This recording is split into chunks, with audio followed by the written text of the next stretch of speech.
Deesa Patan highway પર ચાલુ કારમાં આકસ્મિક આગ લાગી હોવાની ઘટના સામે આવી છે। ઘટનાને પગલે સ્થાનિક પોલીસ કર્મચારીઓ અને લોકોએ દોડી આગ પર કાબુ મેળવ્યો હતો। ડીસા તાલુકાના જૂના ડીસા ગામ તરફથી એક કાર ડીસા તરફ આવી રહી હતી। જૂના ડીસા ફાટક બંધ હોવાથી ટ્રાફિક જામ થયો હતો। તે સમયે ટ્રાફિકમાં ઊભી રહેલી એક કારમાં શોર્ટ સર્કિટના કારણે આકસ્મિક આગના ધુમાડા નીકળવા લાગ્યા હતા।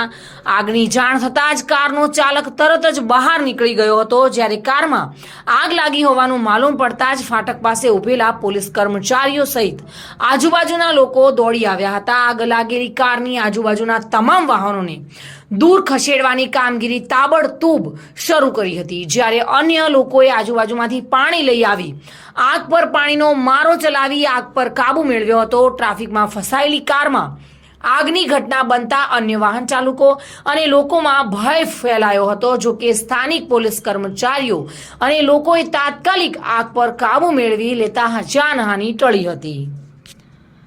Reena Parmar, today news, Gujarati.